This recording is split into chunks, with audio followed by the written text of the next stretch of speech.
Okay. Price lord. ದೇವರ ಅತಿ ಪರಿಶುದ್ಧ ನಾಮಕ್ಕೆ ಮಹಿಮುಂಟಾಗಲಿ. ಈ ಮುಂಜಾನೆ ದೇವರನ್ನ ಮಯಪಡಿಸಿ ಘನಪಡಿಸುವಂತೆ ದೇವರು ಕೊಟ್ಟಂಥ ಒಳ್ಳೆಯ ಅವಕಾಶಕ್ಕಾಗಿ ದೇವರನ್ನ ಮಯಪಡಿಸಿ ಘನಪಡಿಸ್ಲಿಕ್ಕಿದ್ದೀನಿ. ನಮ್ಮನ್ನು ದೇವರು ರಾತ್ರಿಯಿಂದ ಬೆಳಗ್ಗೆ ಜಾವದವರೆಗೂ ನಮ್ಮನ್ನು ಎಚ್ಚರಿಸಿ ನಮಗೆ ಒಳ್ಳೆಯ ನಿದ್ರೆಯನ್ನು ಅನುಗ್ರಹಿಸಿ ತಿರುಗಿ ಮತ್ತು ಆತನ ಸನ್ನಿಧಿಯಲ್ಲಿ ಬರಲಿಕ್ಕಾಗುವಂತೆ ದೇವರು ಕೊಟ್ಟಂಥ ಕೃಪೆ ಮತ್ತು ಅವಕಾಶಕ್ಕಾಗಿ ನಾನು ವಂದಿಸ್ತೀನಿ. ನಾವು ಬದುಕಿದ್ದೀವಿ ಅಂದರೆ ಅದು ದೇವರ ಕೃಪೆ ಮಾತ್ರ. ಹಾಗಾಗಿ ಈ ದಿನ ಒಂದು ವಾಕ್ಯದೊಟ್ಟಿಗೆ ನಿಮ್ಮೊಂದಿಗೆ ಬರಲಿಕ್ಕೆ ನಾನು ಇಷ್ಟಪಡ್ತೀನಿ. ಈ ಕೀರ್ತನೆ ಗ್ರಂಥದಲ್ಲಿ, ಕೀರ್ತನೆ ಪುಸ್ತಕದಲ್ಲಿ 1ನೇ ಕೀರ್ತನೆಯಲ್ಲಿ ಭಕ್ತನು ಒಂದು 2 ವ್ಯತ್ಯಾಸಗಳ ಕುರಿತಾಗಿ ಬರೀತಾನೆ. ಒಂದು ಸನ್ಮಾರ್ಗದವರು, ಎರಡನೇದು ದುರ್ಮಾರ್ಗದವರ ವ್ಯತ್ಯಾಸಗಳ ಕುರಿತಾಗಿ ಬರೀತಾರೆ. ಅದರ 1ನೇ ವಚನಕ್ಕೆ ಬಂದಾಗ, ಯಾವನು ದುಷ್ಟರ ಆಲೋಚನೆಯಂತೆ ನಡೆಯದೆ ಪಾಪಾತ್ಮರ ಮಾರ್ಗದಲ್ಲಿ ನಿಂತುಕೊಳ್ಳದೆ ಧರ್ಮನಿಂದಕರೊಡನೆ ಕೂತುಕೊಳ್ಳದೆ ಯೆಹೋವನ ಧರ್ಮಶಾಸ್ತ್ರದಲ್ಲಿ ಆನಂದ ಪಡುವವನಾಗಿ ಅದನ್ನೇ ಹಗಲಿರುಳು ಧ್ಯಾನಿಸ್ತಿರುವವನು ಅವನು ಎಷ್ಟೋ ಧನ್ಯನು ಅಂತ ಹೇಳ್ತಿದ್ದಾನೆ. ಯಾರು ಧನ್ಯರು? ಈ ಲೋಕದಲ್ಲಿ ಎಷ್ಟು ವರ್ಷ ಬದುಕಿ ಮರಣ ಹೊಂದುತ್ತೀವನ್ನೋ ಧನ್ಯನ? ಇಷ್ಟು ವರ್ಷ ಆಯಸ್ಸನ್ನು ಮುಗಿಸಿ ನಾನು ಮರಣ ಹೊಂದಿದ್ದೀನಿ ಅನ್ನೋ ಧನ್ಯನ? ಅಲ್ಲ. ಧನ್ಯರು ಅಂತ ಯಾರನ್ನ ನಮ್ಮ ಸತ್ಯವೇದ ವಾಕ್ಯದಲ್ಲಿ ನಮಗೆ ಈ ಕೀರ್ತನೆ ಭಾಗದಲ್ಲಿ ಹೇಳ್ಕೊಡ್ತಿದೆ ಅಂದರೆ, ದೇವರನ್ನು ನೆನೆಸಿ ದೇವರ ಆಲೋಚನೆಯಂತೆ ನಡೆಯುವವರೇ ಧನ್ಯನಾಗಿದ್ದಾರೆ. ದೇವರ ಚಿತ್ತವನ್ನು ನೆರವೇರಿಸುವವರೇ ಧನ್ಯರಾಗಿದ್ದಾರೆ. ಅದಕ್ಕೋಸ್ಕರ ಕೀರ್ತನೆಗಾರನ ಹೇಳ್ತಾನೆ, ಅಂದರೆ ನಾವು ಕೆಲವೊಂದು ಫಾಲೋ ಮಾಡಬೇಕು. ಅಂದರೆ ಈ ಸನ್ಮಾರ್ಗಕ್ಕೂ ಮತ್ತು ದುರ್ಮಾರ್ಗಕ್ಕೂ ಬಹಳ ವ್ಯತ್ಯಾಸ ಇದೆ. ಸನ್ಮಾರ್ಗ ಬೇರೆ, ದುರ್ಮಾರ್ಗ ಬೇರೆ, ದುಷ್ಟ ಮಾರ್ಗಗಳು ಬೇರೆ. ದೇವರಿಗೆ ವಿರೋಧವಾಗಿ ನಡೆಯುವಂಥದ್ದೇ ಅದು ವಿರೋಧ. ದೇವರು ಯಾವತ್ತೂ ಕೂಡ ನಮ್ಮನ್ನು ಕೈ ಬಿಡಬಾರ್ದಂದರೆ, ನಮ್ಮ ಜೊತೆಗಿರಬೇಕು, ನಮ್ಮನ್ನು ಆಶ್ರಯಿಸಬೇಕು, ನಮ್ಮನ್ನು ಕೈ ಹಿಡಿದು ಬಲಪಡಿಸ್ಬೇಕಂದ್ರೆ ನಾವು ಯಾವತ್ತೂ ಕೂಡ ದೇವರ ಪಕ್ಷವಾಗಿ ನಿಲ್ಲಬೇಕು. ದೇವರ ಜೊತೆಗಾರನಾಗಿ ದೇವರ ಪಕ್ಷವಾಗಿ ನಿಂತಾಗ ಮಾತ್ರ ದೇವರು ನಮ್ಮನ್ನು ಕೈ ಹಿಡಿದು ನಡೆಸಿ ನಮ್ಮನ್ನು ಮೇಲಕ್ಕೆತ್ತುತ್ತಾನೆ. ಅದಕ್ಕೋಸ್ಕರ ಕೀರ್ತನೆಗಾರನ ಹೇಳೋ ಪ್ರಕಾರ, ಯಾವಾಗ ಅಂತಂದರೆ ದೇವರು ಕೊಡಲ್ಪಟ್ಟಂಥ ಈ ಧರ್ಮಶಾಸ್ತ್ರ, ಈ ವಾಕ್ಯಗಳನ್ನು ಯಾವಾಗ ಧ್ಯಾನಿಸ್ಬೇಕಂದ್ರೆ ಹಗಲಿರುಳು ಧ್ಯಾನಿಸ್ಬೇಕು, ಯಾವಾಗಲೂ ಧ್ಯಾನಿಸ್ಬೇಕು. ಧ್ಯಾನಿಸುವಾಗ ದೇವರು ನಮ್ಮನ್ನು ಧನ್ಯತೆಯ ಪಟ್ಟಿಗೆ ಸೇರ್ತಾನೆ. ನಾನು ಒಂದು ಸಣ್ಣ ಎಕ್ಸಾಂಪಲ್ ಸಾಕ್ಷಿ ಹೇಳಲಿಕ್ಕೆ ಇಷ್ಟಪಡ್ತೀನಿ. ನನಗೆ ಗೊತ್ತಿರುವಂಥ ಒಬ್ಬ ಸಹೋದರಿ, ಸುಮಾರು ವರ್ಷಗಳು 20ರಿಂದ 25 ವರ್ಷಗಳ ಕಾಲ ಯೇಸು ಸ್ವಾಮಿ ನಂಬಿರುವಂಥ ಒಬ್ಬ ಸಹೋದರಿ. ಅವರು ಕಳೆದ ಸುಮಾರು 4 ವರ್ಷಗಳಿಂದ ಮರಣ ಹೊಂದಿದ್ರು. ಅವರ ಶವ ಸಂಸ್ಕಾರಕ್ಕೆ ನಾನು ಹೋಗಿದ್ದೆ. ಅವ್ರು ಹೇಗೆ ಪ್ರಾರ್ಥಿಸ್ತಾರಂದರೆ, ಜಸ್ಟ್ ಬೆಳಗ್ಗೆಯಿಂದ ಸಂಜೆಯವರೆಗೂ 5 ನಿಮಿಷ ಕೋಣೆ ಒಳಗೆ ಹೋಗ್ತಾರೆ, ಪ್ರಾರ್ಥಿಸ್ತಾರೆ. ಮಧ್ಯಾಹ್ನ ಊಟ ಮಾಡುವಾಗ, ಬೆಳಗ್ಗೆ ತಿಂಡಿ ತಿನ್ನುವಾಗ, ರಾತ್ರಿ ಊಟ ಮಾಡುವಾಗ, ಅದ್ರ ಮಧ್ಯದಲ್ಲೂ ಕೂಡ ಯಾವಾಗಲೂ ಪ್ರಾರ್ಥನೆಯಲ್ಲಿ ಕಳೆಯುವಂಥ ಸಹೋದರಿ ಅವರು ಮರಣ ಹೊಂದಿದಾಗ ಅವರ ಶವಕ್ಕೆ ನಾವು ಹೋದಾಗ ಆ ಜನರು ಅವ್ರ ಕುರಿತಾಗಿ ಸಾಕ್ಷಿ ಹೇಳಿದ್ರು. ಅವರು ಒಂದು ಒಪ್ಪಂದ ಮಾಡ್ಕೊಂಡಿದ್ರು. ಏನು ಒಪ್ಪಂದ ಮಾಡ್ಕೊಂಡಿದ್ರು ಅಂದರೆ, ನಾನು ಯೇಸು ಸ್ವಾಮಿ ನಂಬಿ ನಾನು ಮರಣ ಹೊಂದುವವರೆಗೂ ನನ್ನ ಮನೆಯಲ್ಲಿ ಒಬ್ಬ ಸಣ್ಣ ಮಗುವಾಗಲಿ, ಚಿಕ್ಕ ಒಬ್ಬ ಮಗುವಾಗಲಿ ಯಾರೂ ಕೂಡ ಸಾಯಬಾರ್ದು ಅನ್ನೋ ಒಂದು ಒಪ್ಪಂದ ಮಾಡ್ಕೊಂಡಿದ್ರು. ಯಾವ ರೀತಿ ದೇವರ ಹತ್ರ ಒಪ್ಪಂದ ಮಾಡಿಕೊಟ್ರೋ ಅವರ ಪ್ರಾರ್ಥನೆ ಹಾಗೆಯೇ ಅವರ ಲೈಫಲ್ಲಿ ನೆರವೇರಿತು. ಅಂದರೆ ಅವರು ಬದುಕಿದ್ದಾಗ ಯಾವ ರೀತಿ ಧನ್ಯರಾಗಿ ಜೀವಿಸಿದ್ರು, ಹಾಗೆ ಸಾಯುವಾಗ ಕೂಡ ಧನ್ಯತೆಯಲ್ಲಿ ಕರ್ತನ ಕಡೆಗೆ ನಿದ್ರೆ ಹೋಗಿ ಹೊರಟೋರು. ಅಂದರೆ ನಾನು ಯಾಕೆ ಈ ಭಾಗವನ್ನು ಹೇಳ್ತೀನಿ ಅಂದರೆ, ನಾವು ಆರಿಸಿಕೊಳ್ಳಬೇಕಾದ ಮಾರ್ಗ ಬಹಳ ಇಂಪಾರ್ಟೆಂಟ್. ನಮ್ಮ ಮುಂದೆ 2 ಮಾರ್ಗ ಕೊಡಲ್ಪಟ್ಟಿದೆ. ದೇವರು ಇವತ್ತು ನನಗೂ ನಿನಗೂ ನನ್ನ ಕಣ್ಣುಗಳಿಗೆ ಸ್ವತಂತ್ರ ಕೊಟ್ಟಿದ್ದಾನೆ, ನನ್ನ ಬಾಯಿಗೆ, ನನ್ನ ಕೈಗಳಿಗೆ ಸ್ವತಂತ್ರವನ್ನು ಕೊಟ್ಟಿದ್ದಾನೆ. ಆ ಸ್ವತಂತ್ರವನ್ನು ಯಾರಿಗೋಸ್ಕರ ಉಪಯೋಗ ಮಾಡಬೇಕಂದ್ರೆ ದೇವರಿಗಾಗಿ ಉಪಯೋಗ ಮಾಡಬೇಕು ನಾವು. ಇಲ್ಲಿ ಕೀರ್ತನೆಗಾರನ ಹೇಳ್ತಾನೆ, 2 ಮಾರ್ಗದಲ್ಲಿ ಹೇಳ್ತಿದ್ದಾನೆ.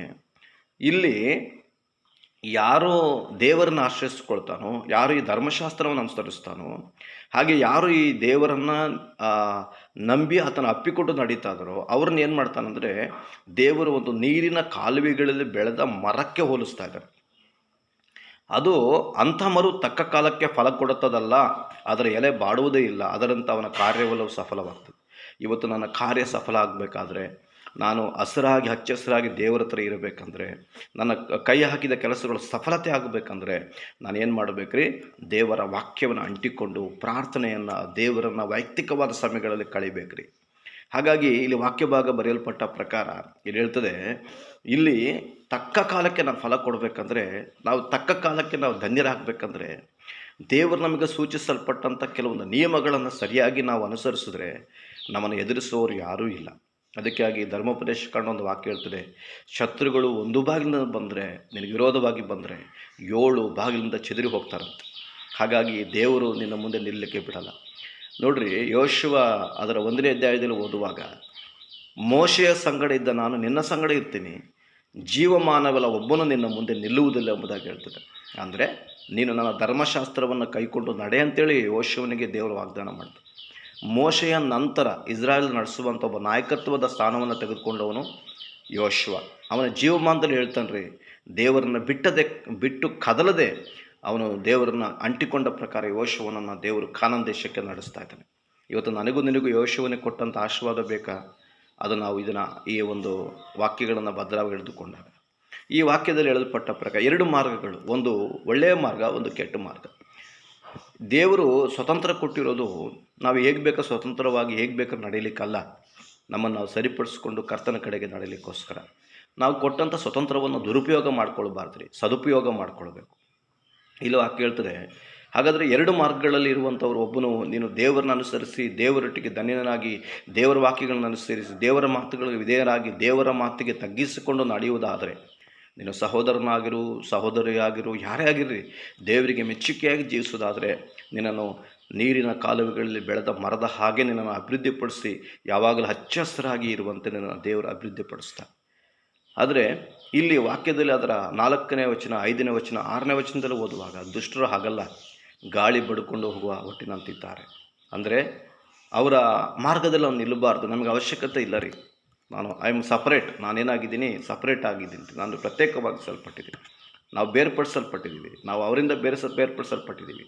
ಅದಕ್ಕೋಸ್ಕರ ನಾವು ಸಪ್ರೇಟ್ ಆಗಿ ನಾವು ಕರ್ತನನ್ನು ಮಾತ್ರ ಆದುಕೊಂಡಾಗ, ಕರ್ತನಲ್ಲಿ ಮಾತ್ರ ಇದ್ದಾಗ ಮಾತ್ರ ನಾವು ಒಂದು ಆಶೀರ್ವಾದ ಕಡೆಗೆ ಬರಲಿಕ್ಕೆ ಸಾಧ್ಯ. ದೇವರೊಟ್ಟಿಗಿದ್ದರೆ ನೋಡ್ರಿ, ನಾನು ಈ ವಾಕ್ಯ ಭಾಗದಲ್ಲಿ ನೋಡುವಾಗ ಒಂದು ವಿಷಯ ಹೇಳ್ತೀನಿ ಕೇಳ್ರಿ. ಇವತ್ತು ದೇವರ ನೀನು ಅಂಟಿಕೊಂಡಿದ್ರೆ ಸಾಕ್ರಿ, ದೇವರನ್ನ ನೀನು ಚೆನ್ನಾಗಿ ಮಹಿಮೆಪಡಿಸಿದ್ರೆ ಸಾಕು, ನಿನ್ನ ಜೀವಿತದಲ್ಲಿ ದೇವರನ್ನ ಯಜಮಾನನಾಗಿ ನಿನ್ನ ಜೊತೆಲಿ ಇಟ್ಕೊಂಡ್ರೆ ಸಾಕು, ದೇವರು ನಿನ್ನ ಕಾರ್ಯಗಳನ್ನು ಎಲ್ಲವನ್ನು ಸರಾಗವಾಗಿ ಮಾಡ್ತಾನೆ. ದೇವರನ್ನು ಮೊದಲು ಮಹಿಮೆಪಡಿಸೋದು ಕಲಿಬೇಕು. ದೇವರನ್ನು ಚೆನ್ನಾಗಿ ಸ್ತುತಿಸಿ ಮಹಿಮೆಪಡಿಸಿ ದೇವರಿಗೆ ಮೆಚ್ಚುಗೆಯಾಗಿ ನಡೆದ್ರೆ ನಿನ್ನ ಎಲ್ಲವನ್ನು ದೇವರು ಮೆಚ್ಚಿ ಆಶೀರ್ವದಿಸ್ತಾನೆ. ಅದಕ್ಕೆ ವಾಕ್ಯ ಹೇಳ್ತದೆ, ದೇವರು ಒಬ್ಬನ ನಡತೆಯನ್ನು ಮೆಚ್ಚಿದರೆ ಅವನ ಶತ್ರುಗಳನ್ನು ಕೂಡ ಮಿತ್ರನಾಗಿ ಮಾಡ್ತಾನೆ. ಇವತ್ತು ದೇವರು ನನ್ನ ನಡತೆಯನ್ನು ಮೆಚ್ಚಿಸಬೇಕಂದ್ರೆ, ನಾನು ದೇವರೊಟ್ಟಿಗೆ ಧನ್ಯನಾಗಿರಬೇಕಂದ್ರೆ, ನಾನು ದೇವರಿಗೆ ಕೃತಾರ್ಥನಾಗಿರಬೇಕಂದ್ರೆ, ದೇವರು ಮಾಡಿದ ಉಪಕಾರಕ್ಕೆ ಕೃತಜ್ಞತಾ ಸ್ತುತಿಗಳನ್ನು ಸಲ್ಲಿಸುತ್ತಾ ದೇವರಿಗೆ ಮೆಚ್ಚುಗೆಯಾಗಿರಬೇಕಂದ್ರೆ, ದೇವರಿಗಾಗಿ ನೀನು ಜೀವಿಸಿದ್ರೆ ದೇವರು ನಿನ್ನ ಜೀವಿತವನ್ನು, ನಿನ್ನ ಕುಟುಂಬವನ್ನು, ನಿನ್ನ ಸೇವೆಯನ್ನು, ನಿನ್ನ ಆತ್ಮಿಕ ವಿಷಯಗಳನ್ನು ಮೇಲಕ್ಕೆತ್ತಿ ದೇವರು ಅಭಿವೃದ್ಧಿಪಡಿಸ್ತಾನೆ.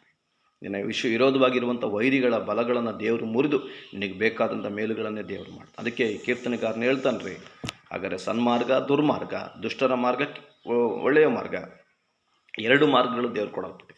ಆಯ್ಕೆ ನಮ್ಮ ಮೇಲಿದೆ. ಇವತ್ತು ವಿಶ್ವಾಸಿಯಾದ ನಾನು, ಸೇವಕನಾದ ನಾನು, ಸಹೋದರಿಯಾದ ನಾನು, ದೇವರ ಭಕ್ತಳಾದ ನಾನು ಒಂದು ಉತ್ತಮವಾದ ಮಾರ್ಗವನ್ನು ಆರಿಸಿಕೊಂಡು ಆತನಿಗಾಗಿ ನಿಲ್ಲೋದಾದರೆ ನಮ್ಮ ಜೀವಿತವನ್ನು ಯಾರೂ ಕೂಡ ಕದಲಿಸಲಿಕ್ಕೆ ಸಾಧ್ಯ ಇಲ್ಲ. ನಾನು ಚಾಲೆಂಜ್ ಮಾಡ್ತೇನೆ ರೀ, ನಮ್ಮನ್ನು ಯಾರೂ ಕದಲಿಸ ಸಾಧ್ಯ ಇಲ್ಲ. ಯಾಕೆಂದರೆ ನನ್ನ ದೇವರು ಯಾರು ಗೊತ್ತಾ? ಶಕ್ತನೂ ಅಲ್ಲ. ನನ್ನ ದೇವರು ಯಾರು ಅಂದರೆ ಸರ್ವಶಕ್ತನು. ನನ್ನ ದೇವರು ಯಾರು ಅಂತಂದರೆ ಶಕ್ತನು ಅಂತಂದರೆ ಸಾಮಾನ್ಯವಾದ ಕೆಲಸವನ್ನು ಮಾಡುವಂಥವನಲ್ಲ. ಎಲಿಷಡಾಯ್ ಸರ್ವಶಕ್ತನಾದ ದೇವರ ಮುಂದೆ ಯಾವುದೂ ಸಾಧ್ಯವಿಲ್ಲ. ನನ್ನ ಜೀವಿತವನ್ನು ದೇವರು ಬದಲಾವಣೆ ಮಾಡಲಿಕ್ಕೆ ಶಕ್ತನು ದೇವರ ಪಾದದಲ್ಲಿ ಬಂದಾಗ. ಹಾಗಾಗಿ ಕೀರ್ತನೆಗಾರನ ಹೇಳೋ ಪ್ರಕಾರ ನಾವು ದೇವರನ್ನು ಧ್ಯಾನಿಸಿ ಮಯಪಡಿಸಿ ಘನಪಡಿಸುವಾಗ ನಮ್ಮ ಜೀವಿತಗಳಲ್ಲಿ ದೇವರೆಲ್ಲ ಕಾರ್ಯಗಳನ್ನು ಮಾಡಲಿಕ್ಕೆ ಶಕ್ತನಾಗಿದ್ದಾನೆ. ದೇವರು ಈ ವಾಕ್ಯಗಳನ್ನು ಆಶ್ವಾಸಲಿ. ದೇವರಿಗೆ ಮಹಿಮುಂಟಾಗಲಿ. Thank you. Praise the lord. Thank you. Amen.